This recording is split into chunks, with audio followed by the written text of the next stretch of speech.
We back with another episode 56 of Dad Can We Talk. I'm your host, Anthony Ray. And y'all already know, man, I'm ready to get it in today. It's going to be a busy weekend for me. I got this episode today, and then tomorrow I got the special bonus episode. I'm going to be sitting down with some brothers, man, and we're going to be talking the state of our nation. That's going to be tomorrow, man. It's going to be a round table. But today, I'm with this young man here. Young man that I've been waiting to sit down and talk to, man. Very, if y'all know him on Facebook, man, controversial guy, man. People be going at my man head. And I just think a lot of times people don't be understanding what my brother be saying. And I wanted to bring him on the podcast to get his side of the story on some things that he say. And I wanna just know his story, man. You know, y'all know how I do on Dad Can We Talk, man. I like to highlight great dads in the community. And I believe on the outside looking in, this is a great dad right here, man. You know, I've been paying attention to him for some years. Got a lot of respect for him, a lot of respect for what he does in the community, with his children and with his with children that aren't his, man, through coaching. So I just think, you know, it's great to sit down and talk with men like this and really see where their mind is, see how they think about certain things and ways that they believe that we can make our community better, man. So yeah, without further ado, man, I want to welcome to the show my man Leonard Battles, man. How you feeling, my boy? Good, man, good. I'm actually excited to be on. Nervous and excited at the same time. I'm gonna be real with you. Yeah, man. But the way we do it on Dad Can We Talk, man, my first question I always ask, I like to kind of go back to, I just want to know your history and how you got to where you are. But my first question is, what was your relationship like with your dad? I want you to talk about that.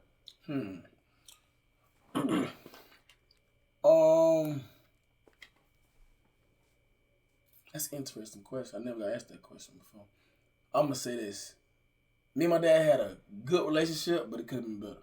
Yeah. I think any relationship it can be better. After you grown up and you got a little older, you kind of seem like, dang, I wish he did this. I wish he did a little more of this and that. Mm-hmm. He actually, be honest with you, on the culture point of view of life, he did a great job, to be honest with you. But biblically, I don't know if because he wasn't taught a biblical aspect of life, or was it just because he didn't have an interest in that aspect of life? I feel like he should have did more. Yeah. Because I learned everything I learned from another man. Not saying my dad was bad for doing that, not teaching me that kind of stuff. I just wish that he could have been the first person to kind of give me that layout of a biblical aspect of what a man's supposed to be, or even not even a biblical aspect, just a faith preference of life for a man. You know, my purpose of a man. You know what I'm saying? But culture wise, he did a great job.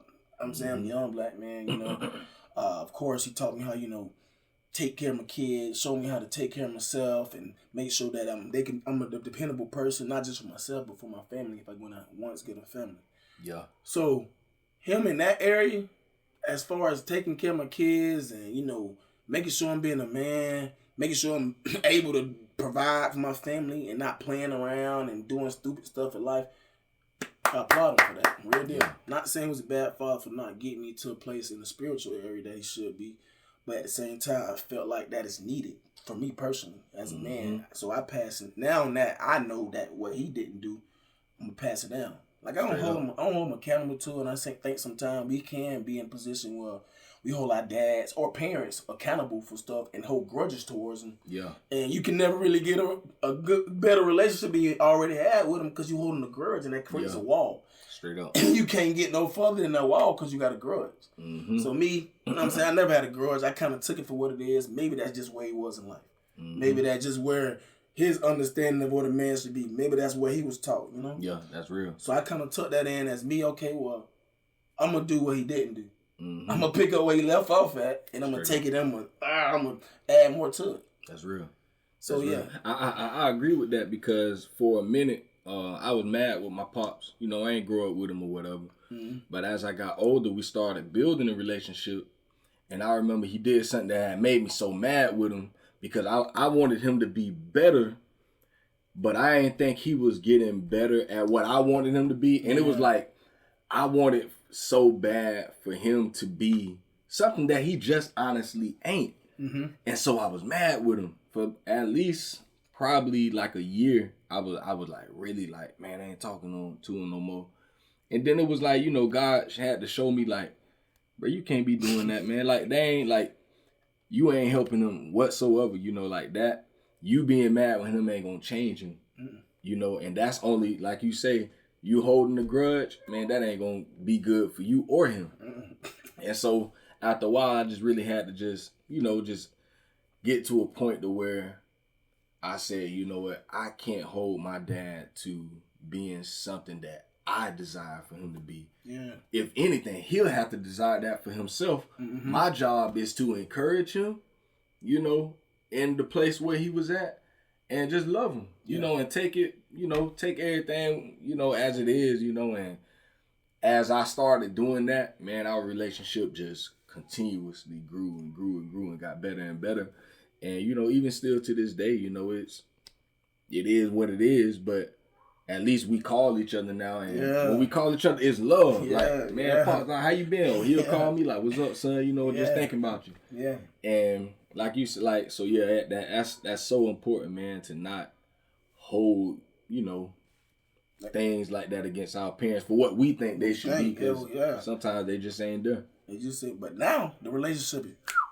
Yeah, it's a snap like that. You know, your porch moment. Woo! It's one of those relationships because we both now understand that the spiritual aspect of being a father is just as important as the fleshy aspect of being a father.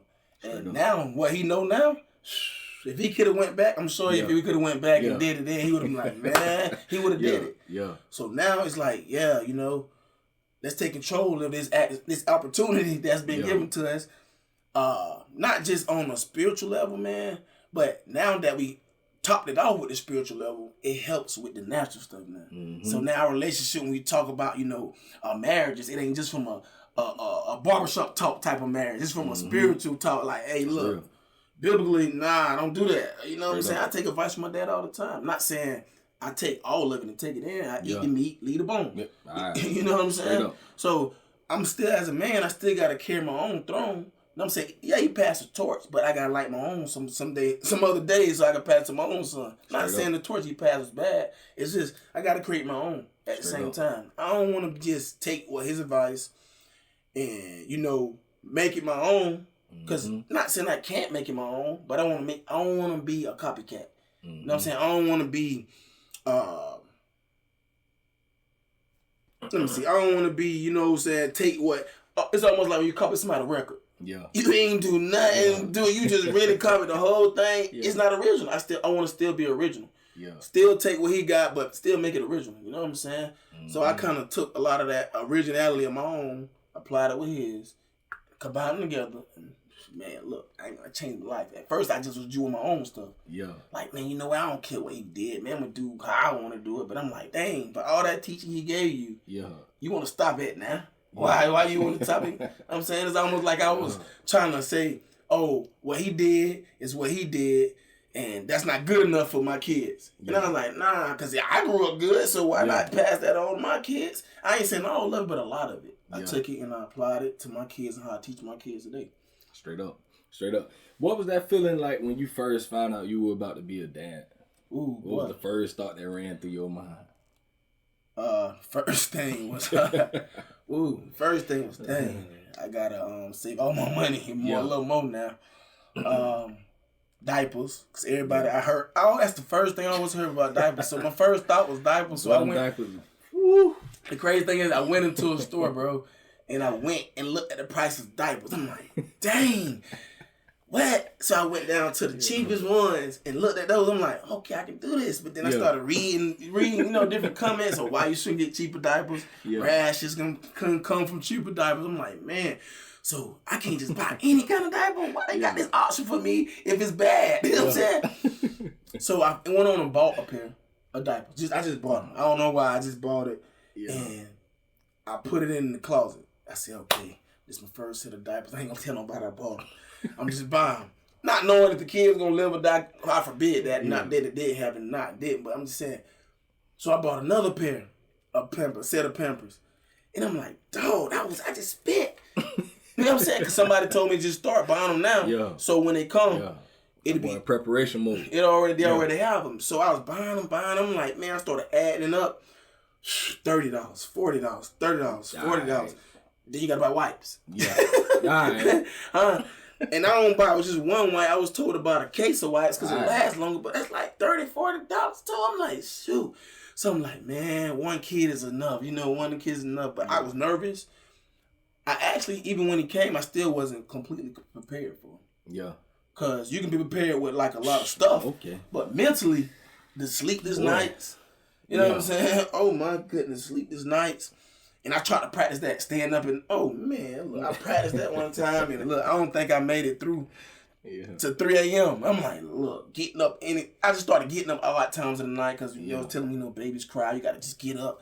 And I was selfish. Yeah. To be honest with you, before he was born, I was in my mind like, I'm not doing this. Yeah. I'm not finna get up and get out my sleep for this baby to just, his mama gonna have to do it, you know what I'm saying? I was kind of selfish at first, but then I started thinking back like, dang, he didn't have a choice to come in.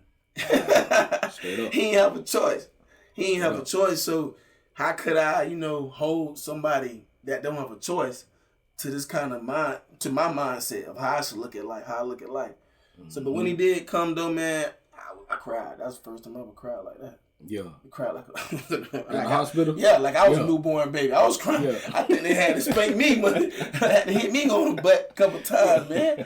I'm like, dang, the doctor's looking at me like, you okay? I'm crying more than the baby crying. They trying to get me to be quiet. Hey man, come on. Like it was something that I never experienced from my life. Yeah. I can't even explain it, to be real with you, man. Yeah. Like just the moment, being in that moment, it kind of took me to a place where, dang, this is real, but it can't be real. Dang, it's real, but it can't be real. Yeah. I'm actually seeing a baby come out of this woman. Dang, crazy, boy. I'm actually seeing a baby come out of this woman. Yeah. But yeah, my first time was different, exciting. Yeah. It was something that I can remember. It's vivid to me. It's almost like it's tangible to me. To be real with you right now. See, I still can feel the first moment touch. I can see and feel like I can feel. I'm holding my baby for the first time. Crazy. Yeah, it's crazy. And see, and that's stuff that, when I talk about changing the narrative of Black fatherhood, it's like this type of stuff because I feel like people don't think, they think, all you hear about Black fathers is how we ain't there. But you will never hear the stories of the men that's there. Yeah. And feel like this. We love our children, bro. Like that thing is like stuff that you get excited about, and it's so many people out there that love their family, just really be excited about this stuff. And I just feel like we don't never get a chance to really talk about the excitement of holding our child for the first time, bro. Yes, bro. Having our skin touch their skin, bro. It just, man, like you say, bro, it's something that you can't even explain. You can't even explain it. It's just it's a whole other thing, man. And I believe it's so beautiful, to be able to hear a dad talk about his excitement of seeing his child for the first time, bro. Like you literally. Like, you just created a child with this woman, and now you seeing this thing. Bro, that thing ain't nothing like it, bro. Like, that's, like, top everything. For me, out of this life so far, bro, that's been the thing that, like, it was nothing like that, bro. Like, I almost passed out. Like, for real. When I seen that show, I'm like, oh, no, not that crazy. Yeah, dog. So what you got? What, 2, 3? I got 4 kids. So you got 4. 5, a bonus kid, 5 with my now wife now. Yeah. So I don't really call him my stepchild. I never not saying you can't, but I think when you say that, you create that at the same time. So you treat her like a stepchild when you call him a stepchild. So I don't call him my stepchild. See, I got 5 total. I just call him my bonus child because I didn't actually, Yeah. She did actually. But that's your baby. That's my baby. That's my child. Yeah. So I got 5 total. 4 that is blood. Actually blood, mom. But 5 my bonus child. And I treat her just like she mom, bro. That's real. What? How many boys and girls? I got 2 boys, 3 girls. 2 boys, 3 girls. Ooh. 3 girls. Boy, how is that, my brother? Well, tell me. Cause I got 3, and these 3, boy, they be running me raggedy. So how is it with? And what's the age? All the ages. My oldest son is 11. My next child is 10. Well, I lied. She just turned 11. Then my next up is 7. Then I got a 3-year-old and a 2-year-old. Oh, so you right. Ooh, man, bro, like, talk to me about that, like, because with me, one of my biggest things, you know, I got an 8-year-old, a 5-year-old, and a 4-year-old. Mm-hmm. Biggest thing for me this far has been patience, like trying to learn how to be patient and understanding that, you know, a child is gonna do child things a lot of times, and like, how are you with that as far as being patient? How do you deal with a child? Well, I think what made it easier for me is my wife, like the women that was a part of me raising those kids. I ain't gonna lie to you. I feel like they both helped in a way that I can't even explain. Yeah. They had their things they brought to the table, and I had my things that I brought to the table for the kids. But me, the first child, my oldest son, I had to kind of rush and raise him. You know what I'm saying? It's almost like I had to, because I was still in school. She was still in school. His mom was still in school. And I'm like, oh my God, man, like, what am I going to do? Like, shoot. So, but I got tired of paying for Pampers, so I kind of rushed him to get out of Pampers. I know that may sound crazy. Yeah. But he stopped wearing Pampers at like 9 months, 10 months. Yeah. So I set a system up for potty training. So I used to sacrifice. I ain't gonna say sacrifice because I feel like that's a parent job to get up. So I used to get up at certain time of the night and take him to the bathroom so he can get used to using the bathroom at this time of night instead of him peeing in the bed. So I get up and eventually he started getting them by himself.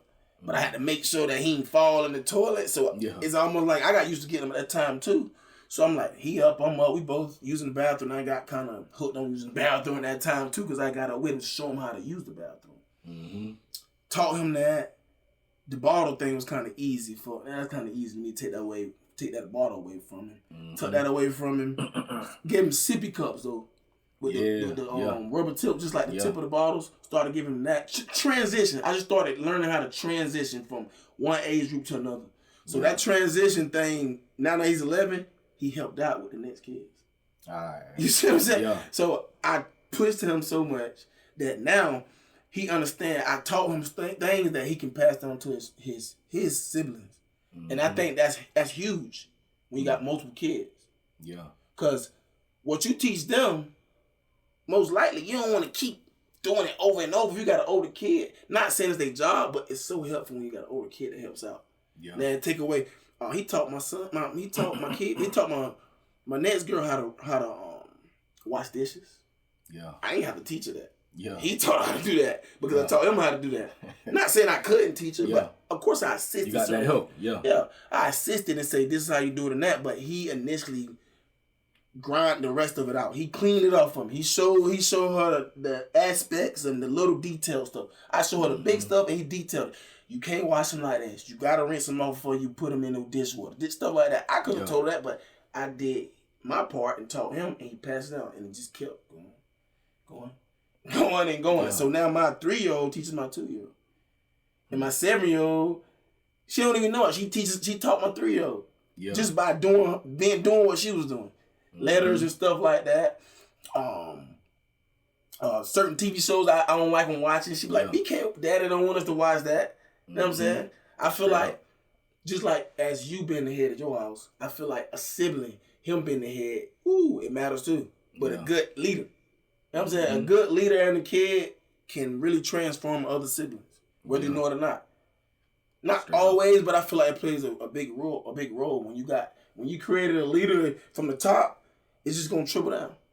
Not saying that you a bad parent because you didn't create a great leader or a bad leader, because it take time, bro. Listen, I sacrificed so much trying to create that man. You know what I'm saying? Help him out. It's funny you say that. It's reminding me of what's his name, man? A guy named Propaganda that I listened to. Propaganda said one time, he was like, with his children, it's like he was like, he basically got many, what did he call them, man? Many project managers. Yeah. It was like, you know, like, that's how I handle it. Like, my oldest child he's a project manager. Yeah. So I'm telling them, if I tell them to go wash the dishes, that's me giving them a project, and now he's a manager. So I'm teaching them how to be managers, you know, from this young age, because it's like, okay, yeah, it might be dishes, but no, that's a project. That's a project. Like, and you're over that. Yeah. Like, that's your job. So you have to manage that and know how to put other people in place, you know. And I was like, dang, that's kind of straight. And that's, I think, now that you saying this, like, I feel like that's something that I could really, I don't do that enough with my oldest child. Yeah. Like, I don't do that enough to where, like, and I think at times she be trying to do that, but then I'll tell her, you know, they be get the fussing and all that, and I'll be telling her, like, man, just leave him alone. Like you ain't a dad. I've been there, bro. I've been there. Trust me, I've been there. And I got tired of it. Yeah. Ain't that I just did it because really a lot of stuff I did with my kids is because I got tired of like going back and forth and doing all that. I don't even call it chores. I call it business. Yeah. I say, make sure you handle your business. Mm-hmm. You know what I'm saying? I don't even call them chores. It's like when you call them chores, it's like, no. You know what I'm saying? They go crazy. So I'll be like, this is your business. Yeah. You control your business. I even give them to a certain extent. Like my oldest wash the dishes, nobody comes, even me. I don't come in the kitchen. Yeah. Because that's his business. So when he washing the dishes, hey, I'm washing it. He let everybody know I'm washing the dishes. If you got any other dishes that need to be washed, this is the time to bring them down. Because once I start mopping and sweeping the floor, ain't no more coming in here. And I show him respect because I want respect. Yeah. You see what I'm saying? Because as parents, sometimes we want respect, but we don't show our kids respect. So guess what? I show him respect in that arena because I want him to really get a hold of him being that business person. That's his business. And because I want him to take it on like that. Because if he don't take it on like that, he ain't going to do it right. But when he actually get to the point that he take it on the right way, oh, okay, you know, this is mine, and it's going to really, really push him out in the world. He going to have the same mindset. This is my business. This is why I got to take care of it. He went to school now. He handle his business because he take it on as his own. And that I feel like that's a lot of transitioning from inside the home. A lot of it is him too. I can't take all the credit because I don't care how much you really do, but a lot of it him because he want to do it. Yeah. But me giving him a business mindset about it, he take it on as business. You know what I'm saying? Instead of chores. Man, that's so. Y'all listen. Well, that's free game now. For all y'all parents out there listening, listen to me. That's free game. And we finna get on that next subject. I got that. Well, I'm going to take a quick pause. Real quick. Boom. All right, man. I want to... You said something interesting just now that I think... I hope people caught it. But just in case, I want to go back to that. When it comes to respect, what you said was so powerful because it's like at times as parents, we do be wanting... You know, we want our kids, oh, you going to respect me. Yeah. You going to do this. You going to do that. But it's like, in return, we don't show that back to our kids. Correct. So it's like, what example are we showing them? Like, we'll say, you know, I'm trying to teach them how to respect people and have respect. But if we're not the example of what respect looks like, how can we expect these children to respect us? You know, or anyone else if we're not even showing that. So it's like, I want you to just talk about that whole aspect of showing respect to our children. Or I think you was saying something the other week, even about apologizing to our children if we've done something that we at times, like I think as parents, we don't think we be wrong sometimes. Yeah. But a lot of times we just definitely be wrong, you know, even with the way that we talk to them, things that we do. And I think it's just important to go back. If we feel like we've wronged them, I think it's very important for us to go back and apologize. But what's your take on I want you to go deep into that, the whole respect and all that, man. I want you to go deep. I don't want the people to miss that. Oh, no, well, for me, the respect thing came more so because I understand. Like, I really understand that actual give and take thing when it comes to a child. You know what I'm saying? Because when I grew up, it's a lot of things that I couldn't do because out of respect. You know what I'm saying? And it's a lot of things I did for my parents because out of respect. Really, a respectful fear. Not like a trembling fear, but just out of, it's almost like a reverence of respect, you know, for my parents. Mm-hmm. But a kid that sees their parents, and kids ain't stupid. Yeah. So they know when you wrong them. You know what I'm saying? What you teaching them is that apologies are not needed. Mm-hmm. And so when it's time to apologize, they going to be kind of stiff with apologizing because out of respect, they gonna lose their respect and apologize because you never show respect to apologies. You know what I'm saying? Real. So, me, I'm gonna tell you, this is a perfect experience. Matter of fact, this is why I started doing it. One day, my son asked me to take him somewhere, right? And I said, all right, bet I'll take you. It started raining and stuff, and I couldn't take him, right?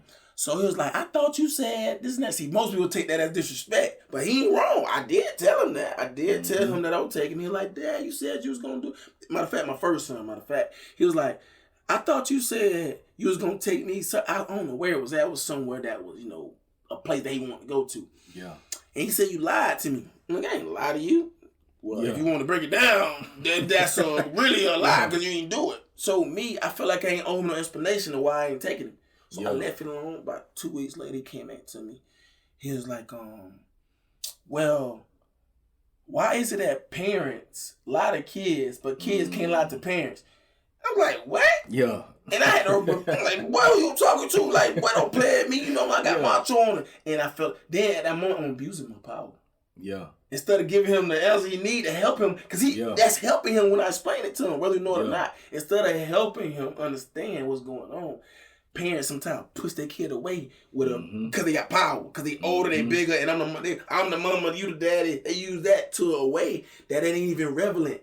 They use that as abuse. They abuse it though. I'm the parent. No, man, explain that kid. So in that moment, for some reason I got a revelation. And I sat down and I said, you know what? You're right. Through a kid, man. I got this through my kid.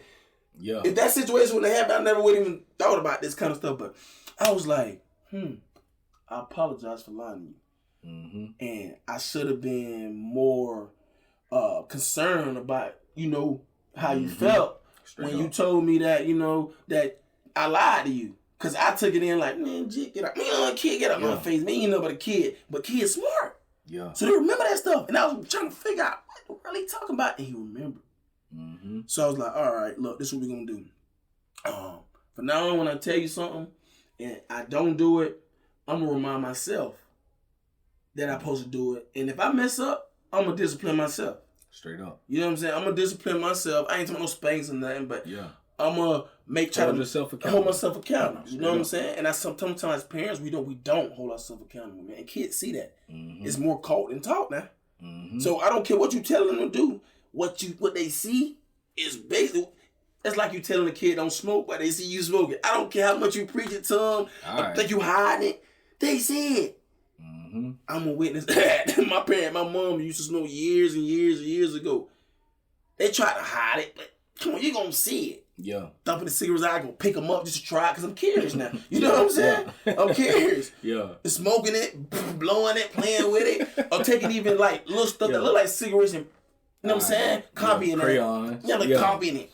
And you like, where they get that from? They get it from you. No, you ain't teach it to them directly, but it's indirectly. You taught something that you don't want them doing because you doing it. So back to, you know what I'm saying, the respect thing. So after that, you know, I kind of started, you know, taking my kids serious in that manner. So when things that was important to them, I try to make it important to me. If it's something that don't go against, you know, their well-being and things like that, or them learning a learning curve or something. Yeah. Perfect example. My son wanted to he wanted to take a Spanish class or something like that. But ain't the money for it. And I'm like, bro, why you trying to take a Spanish class if you're not even Spanish. You know what I'm saying? Like, what you trying to do this for? Like, because I want to know. Like, I'm not saying you can't take a Spanish class. I'm not telling you can't. But it costs money to take them kind of class. You can go on YouTube and learn that stuff. He was like, nah, this lady that's doing it is going to help me because she's one-on-one instead of YouTube. You know, cause I guess on YouTube, you can't really ask questions and stuff. So he was like, this is going to help me with being bilingual. Yeah. I thought about it. That's important. That is important. Yeah. Because you might run into somebody who's Spanish. I know this might sound small, but that was big for him and big for me because that is important. Because when we go to other countries, we ain't got to learn their language. But when they come over here, they forced to learn our language. And I thought about it. Ooh, you know what? This is an opportunity for me to expand his mindset. You know what I'm saying? So, when we took the class, he don't know a lot of Spanish right now anyways. But I'm saying when he did take the class, that man was talking to people that I couldn't talk to because he knew it. We going to, like, what it was, down in Miami somewhere, you know what I'm saying? And I couldn't understand. He know what they saying. I'm like, ooh, yeah. What he say, son? Yeah. It can't, you see what I'm saying? For real. I use that. And I'm like, dang, you know, what if I didn't have this man take this little class he did? He was about 7 then. It was a lot of words he didn't understand, but it was enough for him to understand what the other person was saying so we can actually have a dialect in a conversation. Yeah. I'm like, well, tell him I said this. You know what I'm saying? Well, ask him this. Because it was lost. That's what we had to get there. We had directions in a certain place. It was in the Spanish area. Everything was in Spanish. Yeah. So I'm like, man, I don't know what's going on here. Yeah. I could have Googled it. But it would have took more time than me actually talking to a person that knows Spanish. And go here, go there, instead of trying to figure out every Spanish word in every direction. That would have took me forever. Yeah. You know what I'm saying? But I took that situation with him, and out of respect for him and his, you know what I'm saying, desires, I ain't gonna say completely desires, but he looked at something that was gonna be applicable to his life that he can take long term. I ain't teach him. I ain't tell him to do that. He just chose to do it because he's seen it somewhere else from another kid. He learned it, and I'm like, dang! Out of all the things kids pick up from kids, I want to try to take that away from him. Why take that instead of? Because I be on his head about picking up bad songs and stuff from kids, but I'm like, dang! If I take that away from him, he might pick up the wrong thing, and then. He gonna learn that regardless if I want him to do it or not. So why not give him something that's gonna keep his mind off of crazy stuff? So okay, you know what? I paid for it, did it. You know what I'm saying? He came back to me. Matter of fact, what's crazy? 2 weeks ago, I talked to my son about that, and he said, "You remember that Spanish class? I'm glad you asked me that. Your Spanish class you put me in." I said, "Yeah." He said, "Man, I still know a lot of them words."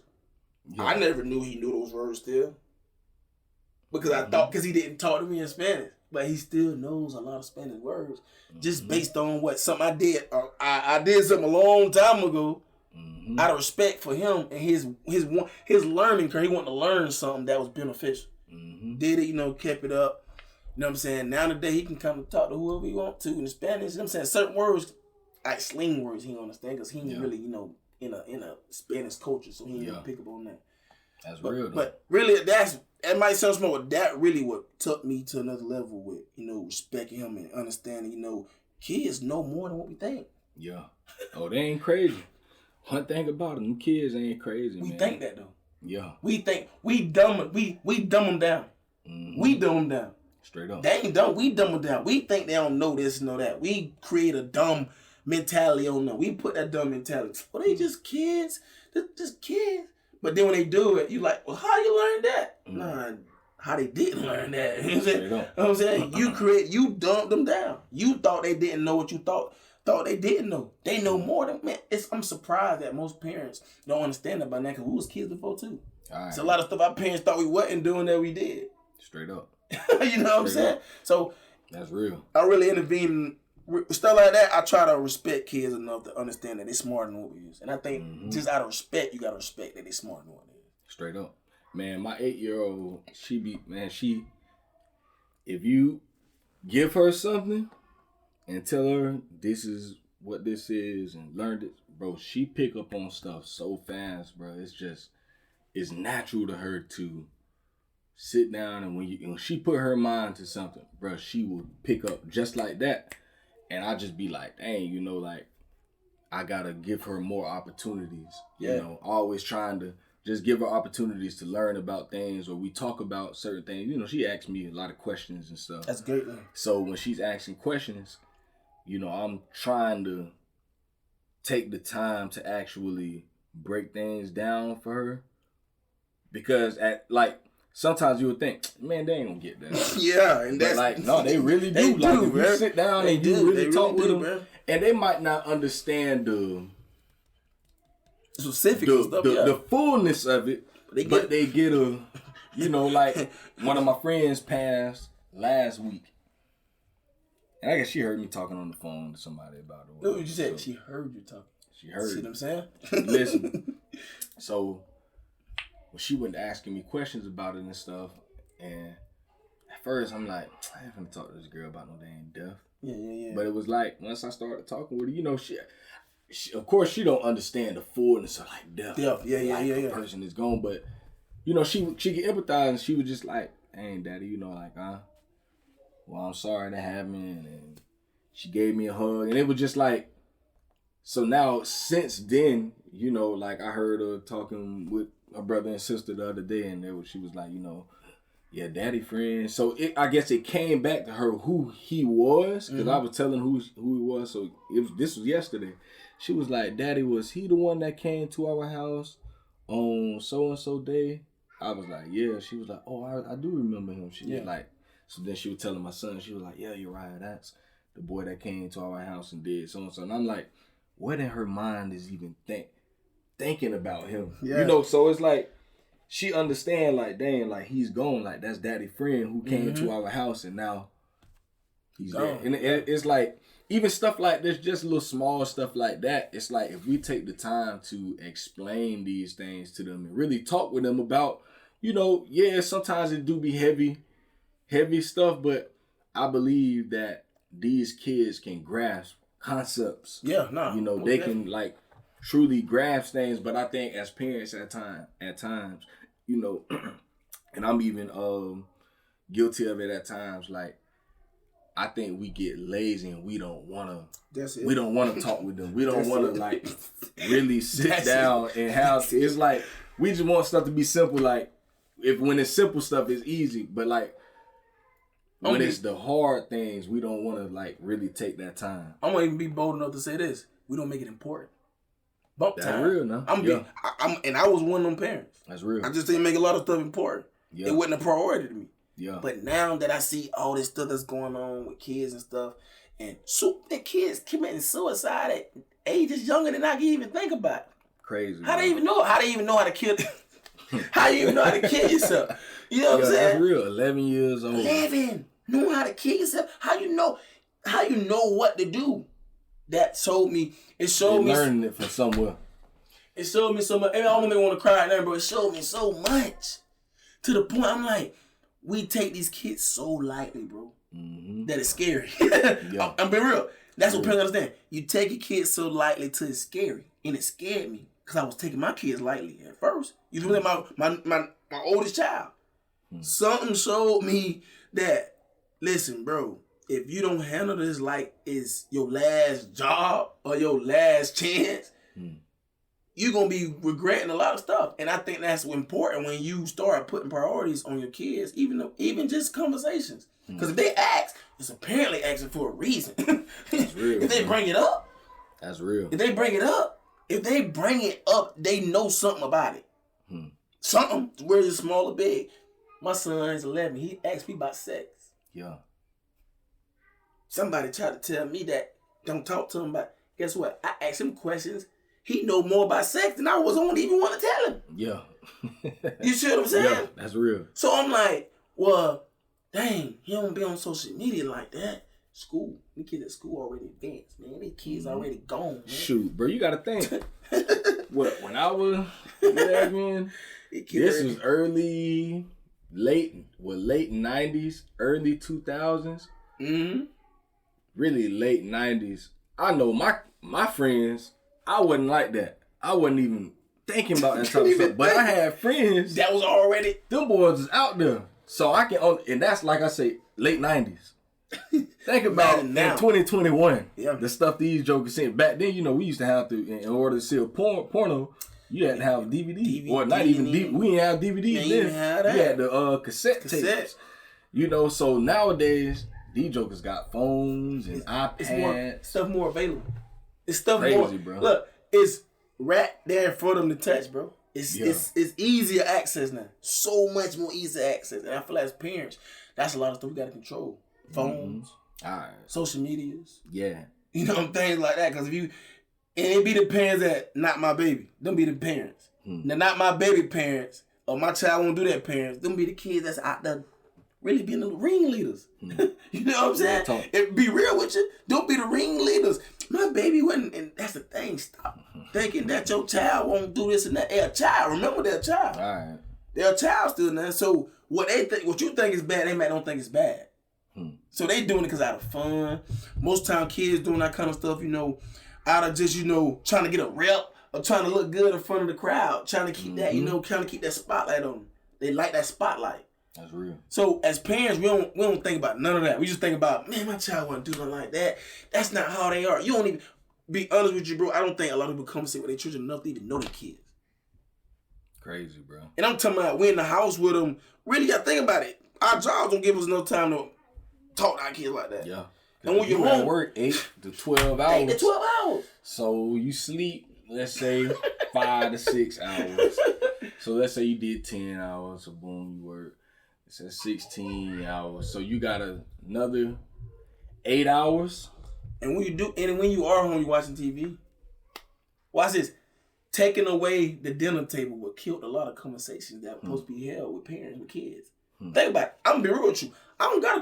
I can't think of nobody I know got a dinner table in their house right now. Yeah. That's our age. Yeah. I ain't talking about older, I'm talking about our age. Yeah. The dinner table was the place where you conversated about that kind of stuff. Your parents asked you questions or you just talked about it. It was an open conversation. It was freely open conversations there at the dinner table. That's where it went. That was the secret place. Where secrets been talked about. So funny. So we got a dinner table at the house, but at times we don't never even eat at the table. So I had the kids eat at the table. So one day my daughter said, well, Daddy, you always tell us to eat at the table, but why you always eat on the couch? And I was like, you know what? You're right. So I started saying now, okay, boom, they eating and I eat, I'm going to sit right here too. You know, like, because, you know, I sit on the couch and I'm trying to watch TV at the same time. Or like, I'm on my computer doing something. It's like I'm all over the place. Yeah. And I said, you know what? Let me start just sitting at the table with them. So this was like last week, maybe me and my wife, we sitting at the table with the kids, whatever. And we just started having this, I forgot what we even talking. We just sitting there clowning or whatever. But it was just like, we sitting at the table and we talking and we having a whole conversation. It's like, and I feel like, bro, like, man, we probably do that, bro, once every 2 Think about it. When we was little though, you ate at a dinner table with your parents every night. Crazy, every night, bro. And be honest, the conversations, you conversated more with your parents then. Yeah. You know what I'm saying? And that's why I think the respect came from. A lot of respect came from because you actually had a conversation. Nobody can respect if they don't know you, if they don't talk to you enough. And I think that's why a lot of kids don't really respect parents. It ain't because they disrespecting you. It's just they don't know you enough to disrespect you like you want them to respect you. They gonna give you a certain level of respect, but they ain't gonna go how you want to respect you if you ain't talking to them all the time. You know what I'm saying? I had to think about that too sometimes. Like kids that don't really know me, they disrespect me because they don't know me. When they get to know me, all right. Even when I'm coaching. I seen it in coaching. When they get to know who you are and know what you're about and understand that you ain't playing no games, the level of respect go to another level. But if you don't know me, especially if you already don't respect your parents at home, you going to talk how you want. You going to do what you want. And I feel like sometimes that we as parents, really we had to blame for it because the kid, they ain't the conversation starter. We should be the conversation starters. You know what I'm saying? And sometimes we blame the kids for why you ain't come tell me. How they can come tell you about something if you don't even talk to them like you supposed to. Straight up. You know what I'm saying? That anything I talk about, bro, and it come to that stuff, it's from a personal experience. I ain't gonna never say something that I ain't had. It was tough for me, bro. That was tough for me. I ain't gonna lie, I cried. I actually cried about that, bro. Because I was like, man, what I'm doing? Like, why is it so hard for me to not be able to talk to my kid about certain things that I feel like need to be helped and they ain't taking it serious? They weren't taking it serious because they don't know me. Yeah. They don't know me. So I real. had to get to know my kids. Mm-hmm. Just how we get to know women. You take them out on dates. You ask them questions, favorite color. Some people. Man, now you gonna hit something now, boy. You feel me? You gonna hit one. You gonna hit a nerve with that one. Favorite colors, stuff like that. So you can go ask your kid their favorite. But there's a lot of parents don't know their kids' favorite color or their favorite food. Crazy. For that sake. That's real. Favorite shoes they want to wear. They don't even know their personality, their characteristics, or none of that. They just going off a surface based on. I'm gonna say this: how this world set up is, it's not meant to be family oriented. Yeah. Let me be real with you. Straight up. Night shift, you shouldn't be working on night shift. That ain't family. That's not no family oriented. Can't do it. You know what I'm saying? Because dinner is eating at 6 p.m. to, well, some people at 8 p.m. Depending on when you come home. But after that, you ain't around your family, no eating dinner no more. Mm-hmm. You know what I'm saying? You ain't putting your kids to bed. You ain't putting them to bed. And then on top of that, when you not, I'm going to say this. The times we work, the kids are in school. Mm-hmm. So that's what, 8 hours. Kids go to school at 8 hours, 5 hours, what? About between 5 to 7 hours. You know what I'm saying? Yeah. You get ready for school, stuff, when you drop them off, you at work. Mm. Some people got more of a relationship with their coworkers than they got with their kids. You know what I'm saying? And people, I know people like, how is that possible? You eat up 10 hours to with Straight them. up. You have 10 hours a day. You spend 3 hours with your kids because you put them to bed. Mm-hmm. You ain't getting them up and talking to them and, having a conversation because you getting them. It's a system. You getting them ready for bed, make sure they brush their teeth, make sure they eat. You rushing and you know what I'm saying? Got to get all this. And guess what? You ain't have a conversation. Even if, say that you do get 5 or 10 minutes. It's more you talking with this person at your job more than 5 or 10 minutes. Straight up. You know about their brother. You think about it. You know about their dad. You know what I'm saying? You know what their birthday is. You know what I'm saying? You know, if something happened to them that's wrongful, they gonna tell it. They express that. You know what I'm saying? They gonna talk to you about it because you there with them 10 hours. Get comfortable telling this kind of stuff. We ain't around our kids enough to even get comfortable enough to tell them or even for them to even express their stuff they want how they want to. Kids. And then on top of that, it's like, I know that's something that I deal with a lot of times, because I work a strenuous job at a warehouse. You tired. So now when I do get off work, I done spent them 10 hours at the job, and then the jokers at the job done got on my nerves and all this stuff. And now it's like, okay, boom, now I go get my kids. Now I'm aggravated. So now I really don't even want to talk. And they trying to talk. Yeah. So it's like, now on top, you tired, you aggravated. Then our kids like mine, young. So now they get in the car. So it's like you so short-tempered with them, you ain't having the conversations that you need to have with them. You ain't even in the mind state to do that. Yeah. I mean, in all reality, it's like you not even in the mind space you need to be in. Talking no kid. You thinking, well, I gotta get these over some food. I gotta eat. Sometimes you already thinking about the next day. You thinking about, it's like, I think we gotta, that's why I think that Sabbath day is so important. God gave us Sabbath for a reason. Now, yes. Work 6 days, take you some time for yourself to rest, bro, to get in a mind state to where you ain't worried about all that other stuff. And I think, real talk, that's something that we don't practice. We don't practice saying, man, I ain't doing nothing. All that extra stuff. Yeah. Bro, I need a day for me and my family. Yeah. I need a day where we can spend time and get to know one another, because it's like these other 6 days, we running around like a chicken with our head cut. For real, bro. Listen to what you just said. 6 days you running around. You get 2 days off. Think about it. 6 versus 2. You add that up. Bro. 6 days. On our off day, we be running, bro. You should have 6 days versus 2. That's like somebody studied for a test for 1 day. Yeah. And you got 6 days worth of tests. You know what I'm saying? I'm just saying, add them out. You add it up. 6 days versus 2. There's no way possible you telling me you get you anywhere close to where you need to be relationship-wise with your kids. If you spending 6 days going crazy, not saying, I'm going to say this, it's not saying it's not possible. Yeah. But it's going to be a little harder. It's harder. 6 Definitely days harder. versus 2. And that's something. Okay, that's something I had to sacrifice. Me having a high paying job versus me making a regular job. Yeah. So I sacrifice making more money so I can have a relationship. Yeah, that's real. You know what I'm saying? That's real. Some people are like, well, it's stupid. Why would you do that? My kids ain't always be in my house. Straight up. So when they do leave, our relationship is already there. I ain't got to set a bill when they leave. And that's what most parents do. They just figuring their kids out when they get outside the house. Yeah. And grown. You know what I'm saying? Oh, you so disrespectful. They ain't being disrespectful. You just ain't nowhere because you ain't really spend no time with them. Straight up. You know what I'm saying? And the kids disrespect you because they ain't... older kids that disrespect their parents or older adults that disrespect their parents because they never really had a relationship.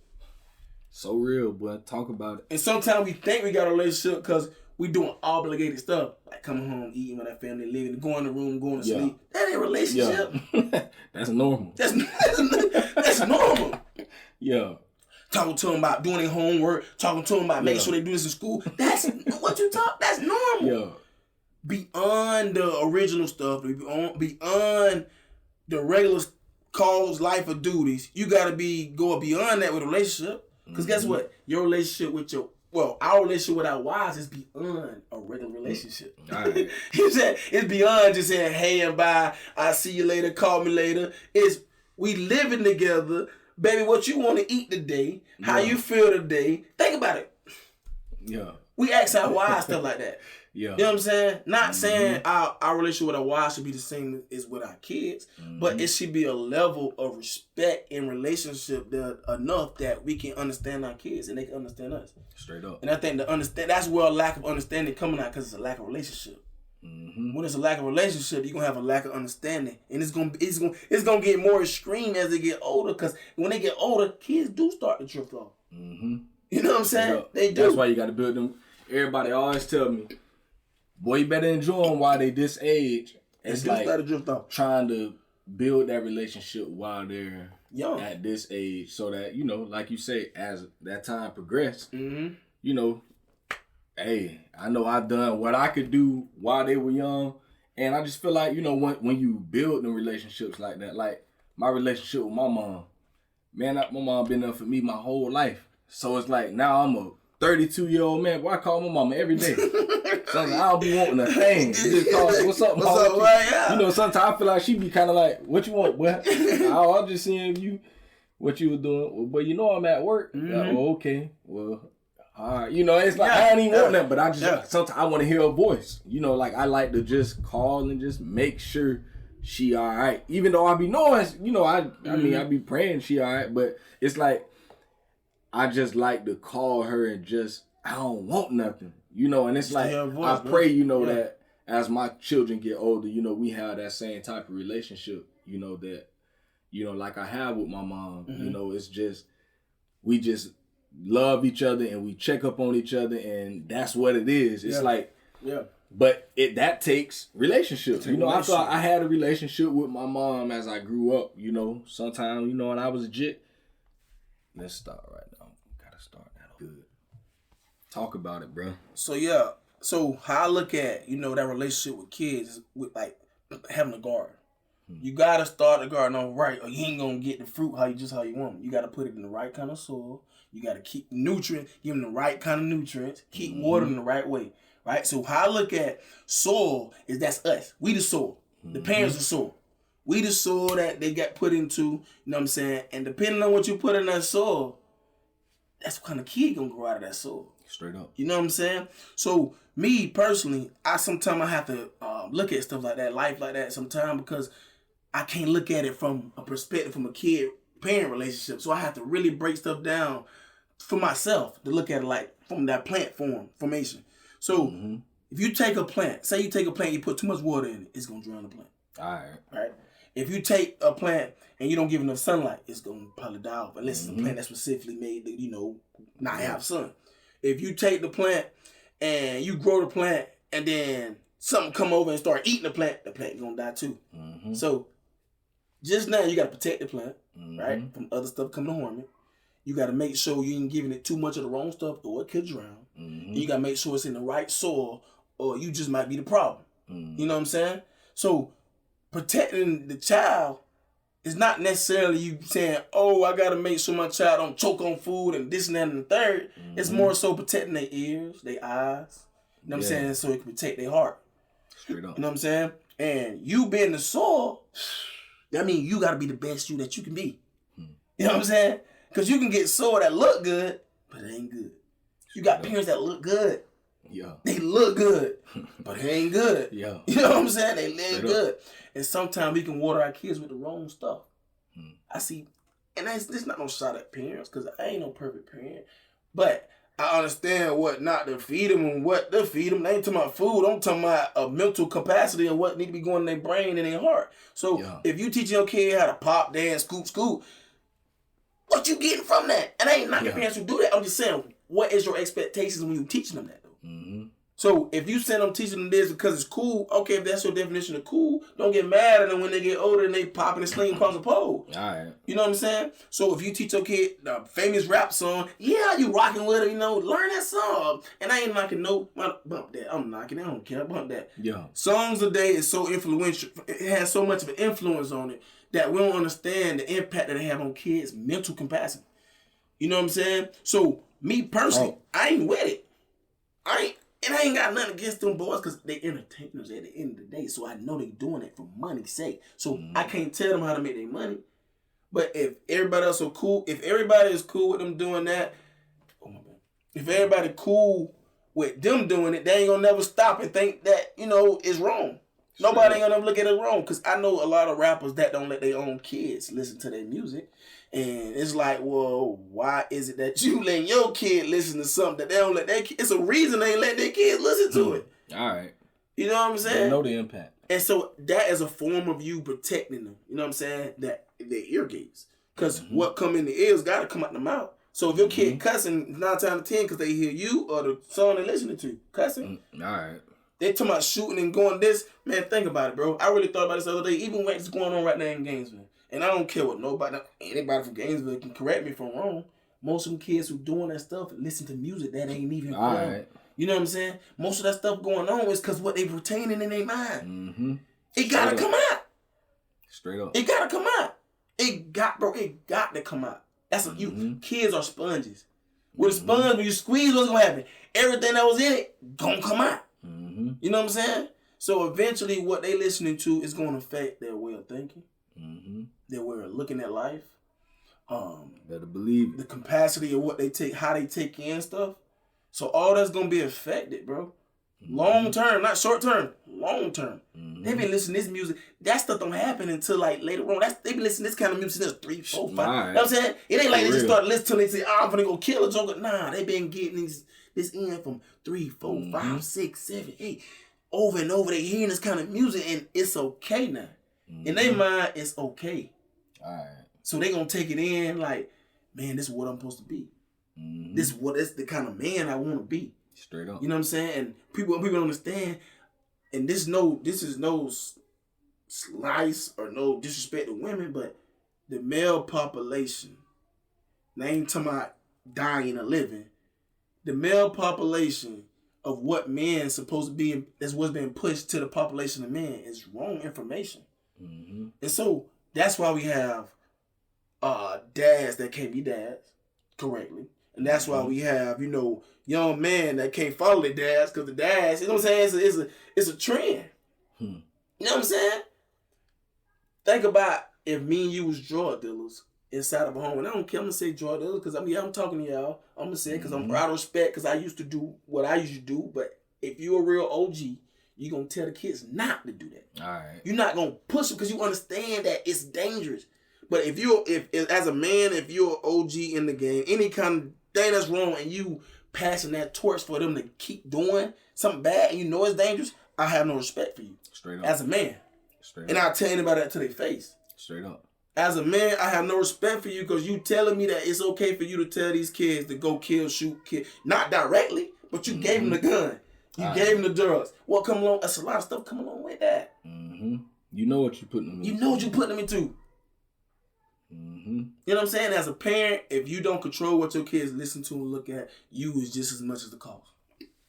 Hey, nothing. Hey, listen.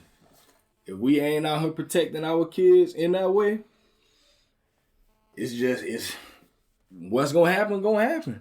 It ain't nowhere around. Y'all already know how I feel about that. I ain't even got to add no more to that.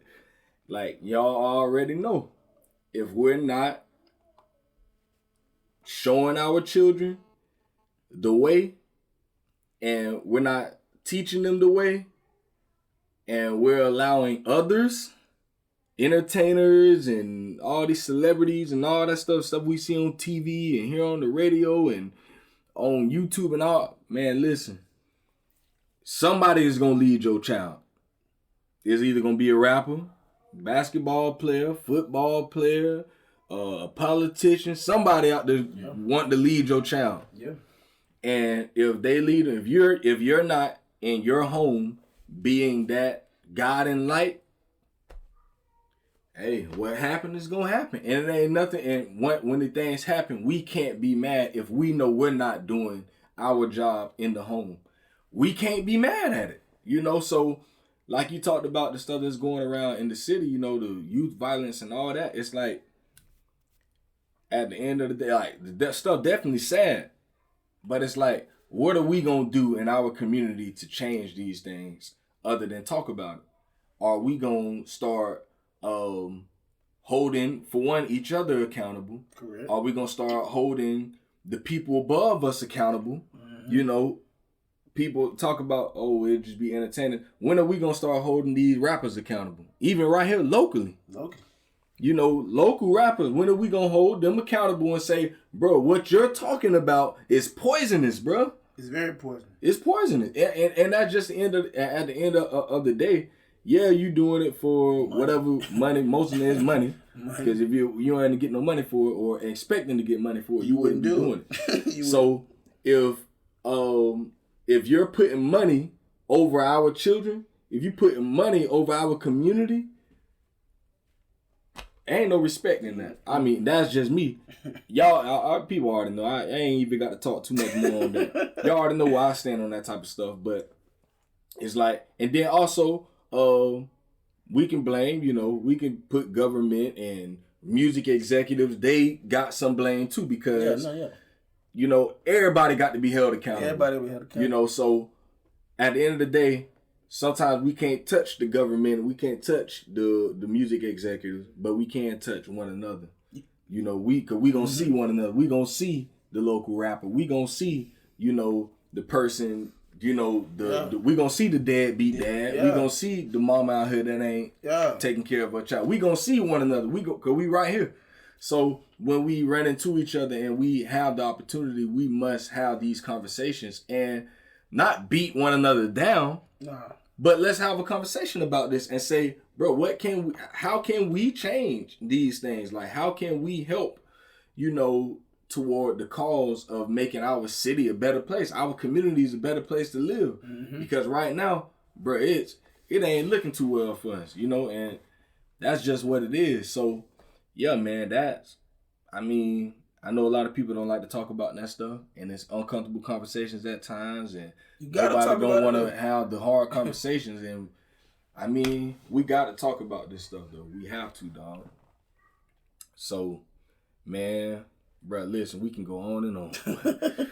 Man, I think we done covered so many topics, and man, we're going to have to get together again, my boy. For real, because, bro, it's so many things that we can, it's so much, like, the youth sports, all of this is so much that we can talk. It definitely impacts. So much, bro. It definitely impacts you. I ain't gonna lie, me personally. I know kids live in areas that play on my team that person can be affected by what's going on outside of youth football. But that they in youth football, they don't get affected by it because they in youth football. So on weekends, they at practice. They don't got a chance to go out and do what other kids. They don't got a chance. So when you take that chance away, it helps, bro. Mm-hmm. It helps, bro. And I ain't gonna never blame. I ain't shooting no fingers. I'm tired of the shooting finger stuff. I done said this a million times and a million times. Parents have more control than they think they do, bro. And I feel like that you got to take control. Some parents feel like that if they take the music from the kids, they basically not giving the kids space. peace. This your house. Yeah. This your house. Mm-hmm. What they do on their phones, that's your phone. Until they paying for their own phone. Yeah. That's your chair, that's your couch, that's your room, that's yours. Yeah. I don't understand how we won't get that concept as parents. And I think we give kids too much leeway in areas they shouldn't have leeway. Mm-hmm. And that's one of the areas. What they listen to, what they take Straight in, up. who they hang around. Mm-hmm. I want to know who your friends is. I want to know who your mom is. I want to know who their mom is. Because I don't want my, not even disrespect, I don't want my kids to be influenced by something that I know can potentially put them in a position where they can get harmed. No, I can protect them everywhere at one time, but I'm going to do my job. Straight up. So at the end of the day, I ain't going to feel sad. I ain't going to be feeling bad because I felt like I didn't do a good job as a parent. I'm going to feel bad if something happened, but I ain't going to feel bad as a parent. I should have did more of this. Nah, because I did what I had to do. Straight up. And I think as we as parents, our kids is a contribution to the world coming from our house. Yeah. So if they come from our house, you created what coming from your house, whether you say it or not. Mm-hmm. Whether you like it or not. Man, my kids, listen, I know my kids can get access to certain things, but why help them get access in your house? Yeah. They gonna get it out there. Yeah. But in my house, they ain't gonna get it. Mm-mm. So why help them keep, you giving them more of that every day, but they go with their friends. I know they gonna get it for some friends. Every parent ain't the same, and I get that. Every parent don't see things that's harmful to how we see what's harmful for our kids. Mm-hmm. And some people, you just too uptight, or you keeping them hostage, right. Keep them in the box. And I understand, right. I understand balance and stuff. Gotta have a little balance, but certain things ain't no balance. We ain't, ain't balancing. ain't no compromising. Yeah, I ain't compromising with certain things. Straight up, like, even, and that's just what it is. Even music, see, parents think just because songs don't cuss that it's okay. Man, look, boy, look, boy, listen to me. I'm a perfect example, and I ain't mean it's no disrespect to Lil Nas. Yeah, cause I respect anybody. Yeah, but his song, I ain't gonna advertise it. We know what song I'm talking about. Straight up. All the kids listen to. I just don't like advertising stuff sometimes that don't need to be advertised. You know what I'm saying? But he didn't cuss one time. But parents don't listen to the song. All right. Like, all right, you gotta listen to the lyrics. You gotta listen to the lyrics. And he comfortably said what he said. He ain't hide it. Yeah. It just, y'all thought it was hidden because y'all ain't listen to it. Y'all was just jamming out. Just sound good. And then when he come out, you feel me? And then when he come out with another song that don't replicate what the children, it don't look children friendly, you mad at him. Yeah. But you didn't never listen to the first song like you're supposed to. And that man said that. He was like, hey, my first one, y'all, it ain't my fault. Y'all just ain't pay attention. Ain't pay attention. And I think as parents, that's the problem. We don't pay attention enough. Mm-hmm. We miss stuff because we don't have on our binoculars. Yeah. We don't have on our parent binoculars. Right. We take them down and be careless with our parent binoculars. Mm-hmm. Because probably another parent letting their kids do this, or the kids, well, such and such doing this, so why I can't do it? Mm. Such and such doing it. My other friends doing it, and you feel bad as a parent because you don't want your kid to feel left out. Left out of what? Straight up. It's other ways you can have fun, man. And that's too many ways. It's too many ways you can have fun. And me personally, like I said, my parent binoculars been on since probably my son was 3. Yeah. You know what I'm saying? I ain't taking them off for nobody. Because at the end of the day, I'm responsible for my kid, his actions. Whether I want to say, yeah, he's his own man, but the blame gonna come back on who? Me. Why he at a certain age in this age group. And when he get 18, 19, yeah, of course, you know, he gonna, you know what I'm saying, be accountable for his own. But I want to be able to be influenced, be the influence to him outside of my house. Straight up. And that started when he was younger. Yeah. So me being an influence to him, I can't wait to try to do that. Not saying it take relationship. So me building I got an open door policy in my house. Yeah. You come talking about anything. I don't care if it's about suicide or girls, get anything. Yeah. I keep that door available. And I start conversations, stuff like that. Because I be wanting to know what's going on. Because some stuff I ain't caught up on. So I ask them, hey, what's the trend? You know, what's going on? What's the new stuff? You know what I'm saying? Because I want to be ahead of the game. Yeah. That's the only reason I ask them questions. I want to know what's popular out there. So I can go look at it myself and, that ain't right. That ain't what it is. And I sit down and I say, hey, look. Yeah. So I ain't going to tell you to stop because I'm going to let you do it yourself. But if you don't do it yourself, I'm going to eventually, snatch the plug. So look at what's going on and ask yourself some questions. Is this good for you? My oldest son, he'll look at it a couple times and I didn't see that. I know you ain't see it. That's why I asked you to look at it a couple times so you can see it for yourself. Because if you don't see it for yourself, if I ain't passed the torch for you to have your own binoculars on, then just as a parent, I felt you just as more as me not even paying attention to it myself. So I need you to have your own binoculars. So I need to pass the torch so you can think for yourself. Straight up. So if you can't think for yourself, I'm always have to parent. Not saying I can't, but I don't want to always have to, grind you up about stuff that you should know what's going on. You need to get a reverence of stuff for yourself. And that's the problem. A lot of parents don't pass that. But they don't pass the torch, bro. They don't pass the torch. Straight up. They don't understand how to allow kids to grow up. They don't teach them to grow up. That's the problem. I ain't saying every parent, but a lot of parents don't teach their kids to grow up, and they wonder why they still parenting at 58 years old and 70 years old, and they got 30-year-old kids, and they still parenting. It's because their relationship. I really believe relationships, a tight relationship with your kids, anybody, it transforms so much, man. You know what I'm saying? Even with when you get a relationship with your boss, you thought it was mean and stuff. You get to understand them more now. Right, you know what I'm saying? Stuff like that. When you build a relationship, it make you look at people differently. So I'm big on relationships. I'm big with building relationships or the right relationships. Because I don't care if you're a good person or not. If I feel like the relationship don't need to stick not saying you're a bad person. I understand that everybody relationship ain't a good relationship, whether they're a good person or a bad person. So even if you're a good person, some relationship I just don't try to build unless, be honest with you, unless God kind of pushed me towards that way. Yeah. You know what I'm saying? Because everybody's relationship ain't really a relationship. You know what I'm saying? I don't see it as that. So I don't want to try to, force myself on nobody. And that's a lot of times that happen. We force ourselves into a relationship. We force ourselves into getting to know somebody. Hey, bye, woo-woo. What I mean by relationship, I'm talking about knowing that person. Yeah. I ain't talking about, hey, bye, what's up? See you tomorrow. Text you, come. I'm talking about eating at my house, come to my house, sitting on my couch. To me, that's a relationship with you. Straight up. You know what I'm saying? You coming around my kids. Yeah. Everybody don't bring everybody around my kids. Straight up. You know what I'm saying? That's different to me when, if you ain't coming around my kids, we don't have a relationship. We might have a level of relation, but towards each other, or talk, whatever you want to call it. I don't know the specific name for it, but I don't have a specific relationship with you if I ain't bring you around my kids. Not because I don't trust you. It's just, I don't want everybody around my kids. Yeah. You know what I'm saying? It takes years to get to know people, bro. Years. Unless you really been looking at this person from a distance. You know what I'm saying? It takes years. You know what I'm saying? Years and years. Because you can hang around a person for years and years. You still don't know him. And you like, well, I thought I knew him because that relationship wasn't enough. Yeah. You know what I'm saying? That relationship wasn't enough. So I feel like that's big. Really, I think those was missing. Relationships.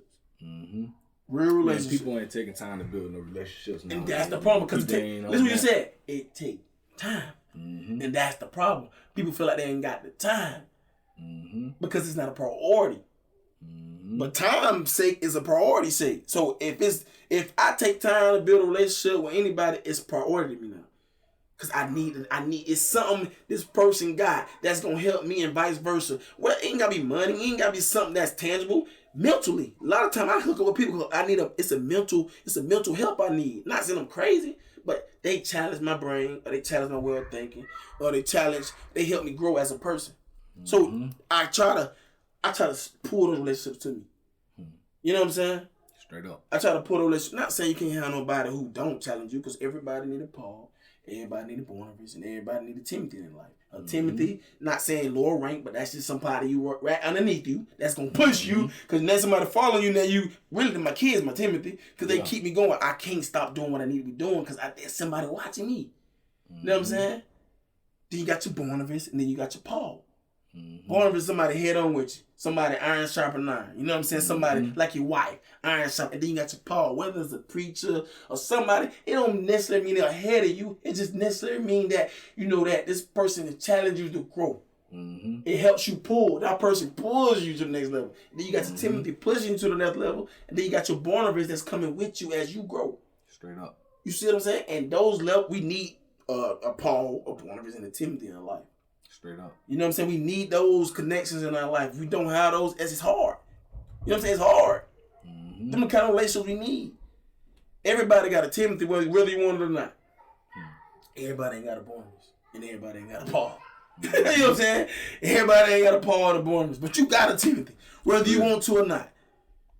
Either kids, somebody looking up to you. If you have a level of, if you're in a position of influence, you got a Timothy. Straight up.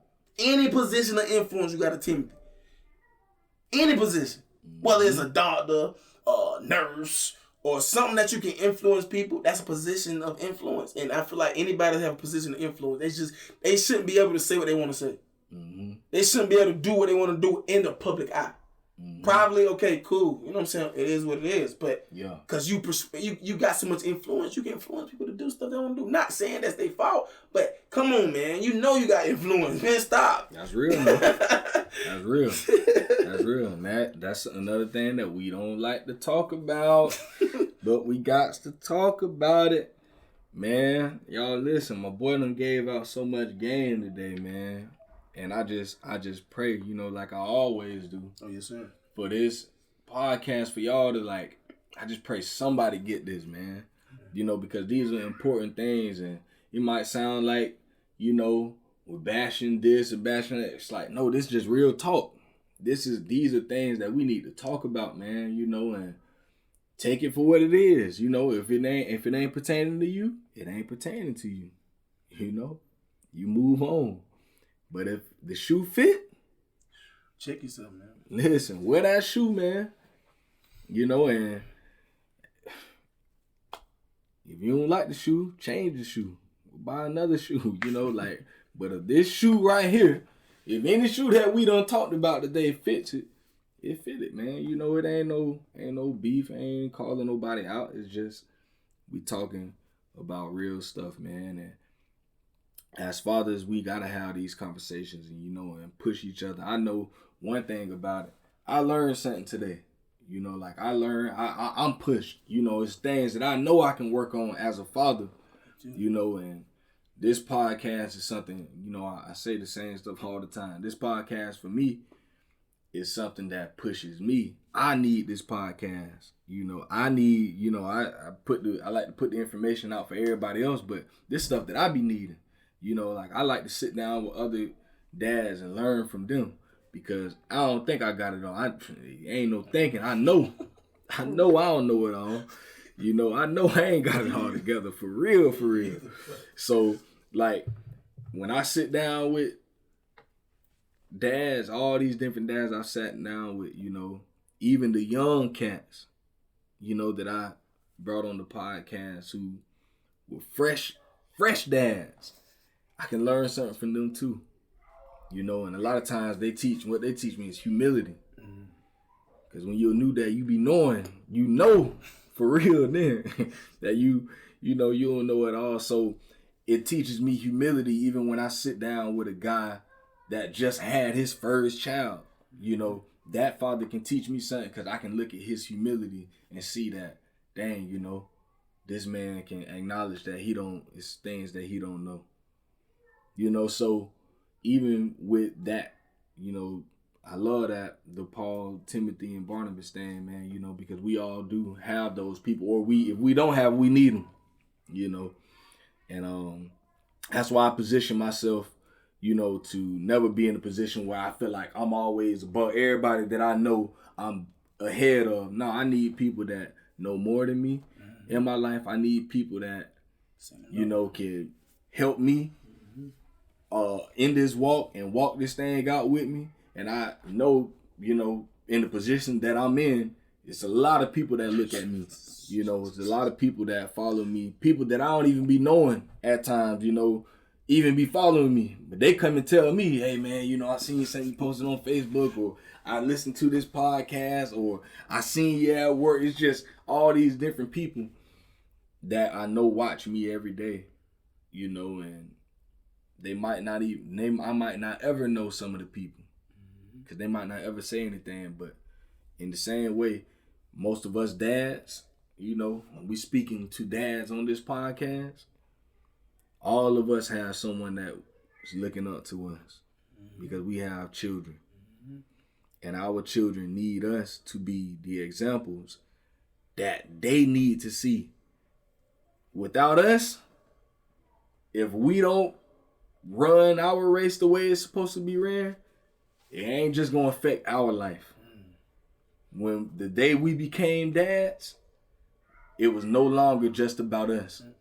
Our decisions do not only affect us now. It's gonna affect us. It's gonna affect our children. And for my brothers out there that's married, it's gonna affect our wives. You know, so we gotta take things serious, man. And man, my boy, I appreciate you coming on, dog. For real, I was praying to get on here, brother. Yeah, for real. I was praying to God, please let him pick me, God. Please let him pick me. My turn. It's my turn. I'm seeing all these brothers come. My turn, God. Oh, yeah. Oh, he called me. Yeah. For real. Yo, dog. I definitely appreciate everything you said, man, because like I say, you know, you helped me with a lot of things, you know, things that I know I'm going to, when I get out of here, just go start to work on these things, man, and just trying to get better day by day. And so for all my listeners out there, man, for y'all, all I ask of y'all, man, y'all continue to support, man, you know, listen to the podcast, share the podcast. If you think it's good enough, leave a 5-star review on whatever platform you listen to us on. And if you have the time, leave a review. I like to get the feedback, know what I'm doing right, know what I'm doing wrong. And y'all continue to stay encouraged, man. We're going to be getting in the community soon. I know by the end of this year, I want to do like a big event where all the dads that I've come in contact with, we can get together with the kids and, you know, do something together. Because I've been meeting a lot of dads, but I want all these dads I've been meeting to meet one another, you know, and we can really form a real community, man, because I done met so many good people, you know, just with this podcast. A lot of people already known, but I've just been meeting new people, you know, coming in contact with new dads, man. So, yeah, y'all continue to stay posted, man. I'll keep y'all updated. Like the Facebook page, like the follow us on Instagram, subscribe to the YouTube page. You can find this episode. It's gonna be posted on all the platforms, and or you can just go to my website, go to www.dadcanwetalk.com, and you'll find all the episodes streaming there. So yeah, man. Y'all know how I do it, man. You know, we keeping it real in here. And tomorrow, y'all know it's on, man. We got this round table. We finna be discussing some real heavy stuff. But yeah, man, I think my kids are getting very restless out there. I don't know what they're doing, but they're doing something. So, man, we gonna end this podcast like that, though, man. Y'all keep it pushing, man. It's Dad Can We Talk? Y'all